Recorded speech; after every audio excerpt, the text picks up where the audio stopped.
সাজুগুজু করে আবার রেডি হয়ে গেছি বিকেলের সাইড ট্যুর করার জন্য। টোটো এসে গেছে, দেখা যাক এবার টোটো আমাদেরকে কোন কোন জায়গাগুলোতে নিয়ে যায়। চলো যাই। উঠে পড়লাম টোটোতে। তার এখানে বেশ সুন্দর একটা গান চলছিল, কিন্তু গানটা তো আর শোনানো যাবে না, না হলেই বেরিয়ে আসবে এক্ষুনি কপিরাইট। এই যে আমরা যেতে শুরু করলাম। এইখান থেকে আমরা এখন বোট রাইড করব। দুটো সাইডের ফেয়ার আছে, কিন্তু আমরা একটা সাইডই করব, সেই জন্য একটা সাইডের কি ভাড়া নেয় ওরা ঠিক করছে। দেখি তো ড্রেসটা দেখা। আরে ফাটাফাটি, আমার ড্রেসটা একটু দেখিয়ে দে, নতুন জামা পরেছি একদম। বাবা গুনগুন একদম আগে আগে চলছে, মনে হচ্ছে যেন ওই বোটটা চালাবে। এখানে বোটে নৌকোয় চড়তে গেলে আধার কার্ড লাগে। ওয়ান সাইড হলে 1000 টাকা, আর 2 সাইড হলে 1800 টাকা। গুনগুন আমরা ওয়ান সাইড করছি, মোহনার দিকটা করছি, তাই জন্য আমাদের 1000 টাকাই।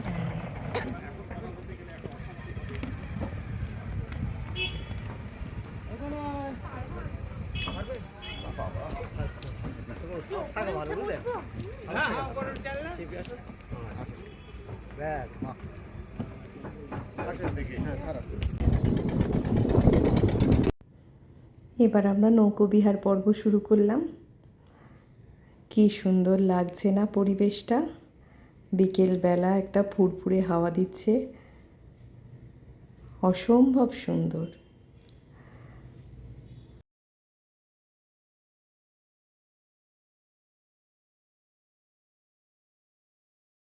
কিন্তু চলতে চলতে নামা যাবে না, এখানে সাইডে কিছু সিঁড়ি আছে কিন্তু ধরার। সাহস করে একটু নেমেই পড়লাম।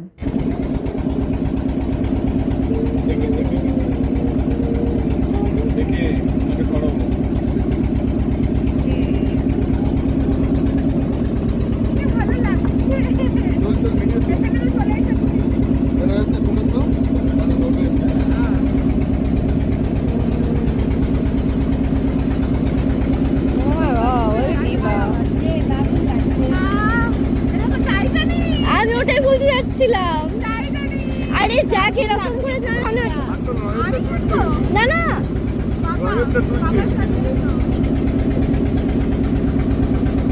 সুন্দর লাগছে, একটা সমুদ্র মনে হচ্ছে।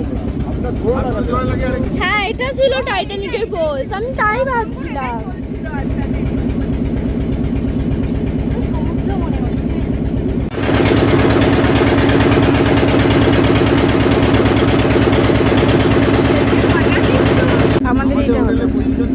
আমাদের হোটেলের পজিশনটা এত ভালো। এবার আমি এখানটা থেকে দেখাবো আমরা কোন জায়গাটাতে আছি। এই যে আমাদের হোটেলটা, আর এইখানটাতে আমরা রয়েছি দোতলায়।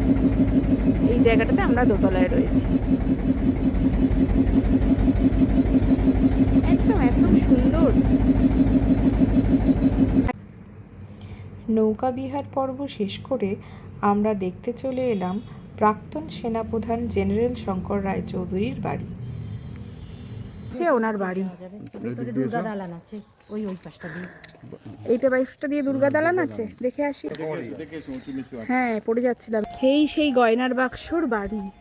গয়নার বাক্স সিনেমাটা আমি দেখেছিলাম, আমার খুব ভালো লেগেছিল। মৌসুমী চ্যাটার্জি। হ্যাঁ ছবি তুলে দাও ভাঙা বাড়িতেও। এই হচ্ছে সেই বাড়ি, বোধহয় খোলা যাবে না।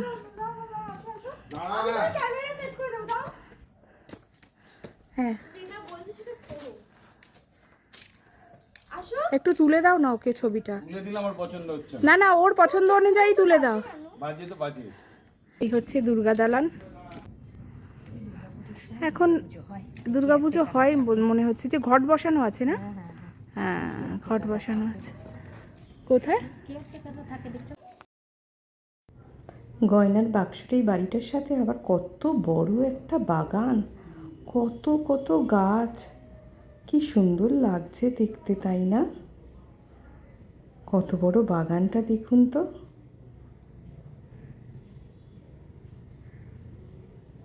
কত গাছ, সুপুরি গাছ, নারকেল গাছ, আম গাছ তো এখানে সবার ঘরে ঘরেই। এই বাড়িটাতেও বিসর্জন সিনেমার শুটিং হয়েছিল। জয়া হাসানের বাড়ি হিসেবে এই বাড়িটাই দেখানো হয়েছিল।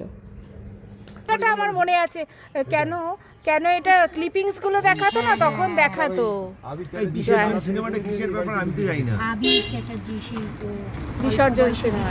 হয়েছিল। হ্যাঁ, অল্প বয়সে এটা হলো ইংরেজদের তৈরি করা নলকূপ। এবার আমরা দেখতে চলে যাব মিনি মলদ্বীপস। চলুন দেখা যাক। মালদ্বীপস এসে গেছি। 20 টাকা করে টিকিট পার হেড। আমরা আছি 5 জন। এই আমরা ঢুকছি পিছন করে। আমাদের আছে নন এসি। এই হলো মিনি মলদ্বীপসের এন্ট্রান্স। চলো আস্তে আস্তে ভেতরে যাওয়া যাক তাহলে। জায়গাটা কিন্তু বেশ সুন্দর করেই সাজিয়েছে, লাইটিংটাও বেশ ভালো চলছে। বাহ, এখানে আবার আছে একটু পাখির মেলা। সুন্দর সুন্দর পাখি রাখা আছে বেশ এখানে। যাক, আমার মেয়ে ঢুকে পড়েছে এইখানে। সে তার ফটো তোলার জন্য এখন রেডি। কিছু ফটো তুলে নিল, এরপর আমরা এগিয়ে চললাম। এই যে কেন এটা মিনি মলদ্বীপস সেটাই একটু দেখাবো, কিন্তু একটু পরে। আগে এখানটা দেখিয়ে নিই। একটা দিকে আছে একদম একটা লেক মতো। অ্যাকচুয়ালি এটা পুরো লেকের ওপরেই মিনি মলদ্বীপসটা রেডি করেছে। এখানে আবার বোট রাইডিংও আছে, কিন্তু এবার আর বোট রাইডিং করলাম না। একটু আগেই জলে ছিলাম, আবার জলে নামবো, আর ভাল লাগলো না। সেই জন্যে আমরা চারদিকটা একটু ঘুরে ঘুরে দেখতে শুরু করলাম। এখানটাও কি সুন্দর করে একটা সাঁকো মতো করা লেকের ওপর দিয়ে। এই যে এখানে আবার আছে একটা ফাউন্টেন। জায়গাটা কিন্তু বেশ সুন্দরই, ছোট্টর ওপরে ভালোই করেছে। আচ্ছা, এই কারণে হচ্ছে এখানকার নাম মিনি মলদ্বীপস। এই যে লেকের ওপরে দেখছেন কি সুন্দর সুন্দর কটেজ করা।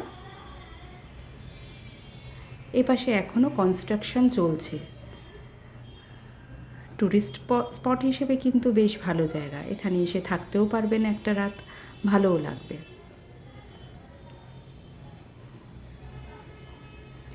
এদিকটাতে একটু গিয়ে দেখি। এই যে কটেজের এন্ট্রান্সটা এইখানটা দিয়ে। বাঁদিকের এই প্রথম কটেজগুলোতে 3টে করে রুম আছে। 3টে করে রুম মানে একটা কটেজেই 3টে রুম না, 3টে রুম আছে 3টে ফ্যামিলির জন্য, সেপারেট সেপারেট, কিন্তু আলাদা করে নয়। এইখানে একদম এই মাঝেরটা হচ্ছে সেপারেট একটা কটেজ, একটাই ফ্যামিলি থাকার জন্য। জায়গাটা কিন্তু বেশ সুন্দর করেছে, বাংলার মলদ্বীপস, তাই না? আমার মেয়ে প্রজাপতির ওপর বসে গেছে, দেখুন তো কেমন প্রজাপতির মতনই লাগছে। আমাদের মিনি মলদ্বীপস ঘোরা শেষ হয়ে গেল। মাঝে কিছু ছবি তুলেছিলাম, সেগুলো একটু রেখে গেলাম দেখার জন্য। মিনি মলদ্বীপ দেখে আমরা সোজা চলে গেলাম হোটেলে রেস্ট নিতে। দেখা হবে কাল সকালে।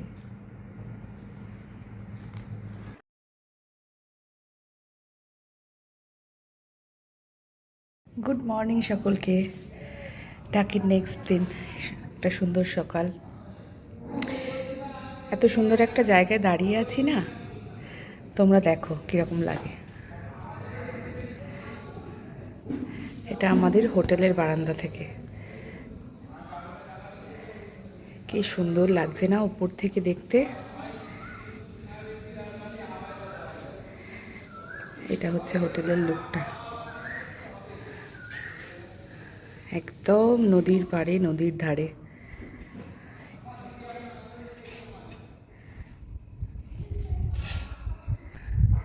এত সুন্দর একটা মনোরম বাতাস, শান্ত স্নিগ্ধ হাওয়া দিচ্ছে। কি সুন্দর পরিবেশ।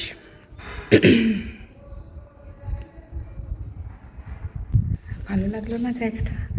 কি সুন্দর একটা জায়গা।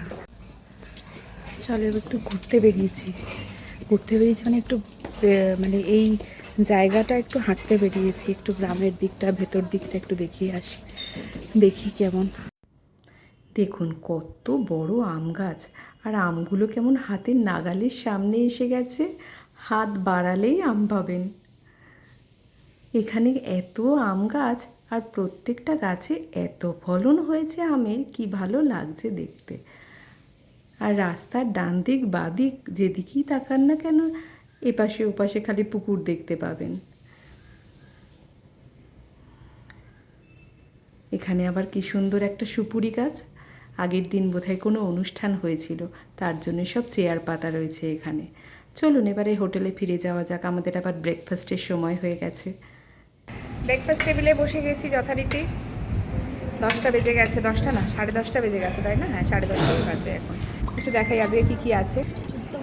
এই আমাদের টোস্টের সাথে ডিম দেয়নি, এই যে লুচি, আর এখানে আছে ব্রেড টোস্ট আর মিষ্টি। গাড়ি উঠে গেছি, এবার বাড়ি যাওয়ার উদ্দেশ্যে রওনা হয়ে গেলাম। খুব ভালো ঘুরলাম একটা দিন, বোঝাই গেল না একটা দিন একটা মুহূর্তের মধ্যে যেন কেটে গেল। সেই জন্যই আমি আমার পেজটারও নাম রেখেছিলাম অল অ্যাট ওয়ান্স, মানে সব কিছুই একটা মুহূর্তের মধ্যে। চলো বাই সবাইকে, গিয়ে আমার ব্লগ ওখানেই শেষ করব।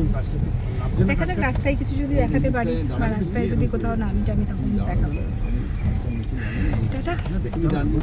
ঠিক আছে, চলো আবার দেখা হবে পরের ব্লগে। Bye bye. সকল বন্ধুদের কাছে অনুরোধ রইল, যদি আমার ভিডিওটি ভালো লেগে থাকে, আমাকে ভালো লেগে থাকে, তাহলে অবশ্যই লাইক কমেন্ট করবেন আর একটু সাবস্ক্রাইব করে রাখবেন, যাতে আরও অনেক ভিডিও নিয়ে আমি আপনাদের কাছে আসতে পারি। অনেক অনেক ধন্যবাদ। সকলে ভালো থাকবেন এবং ভালো রাখবেন।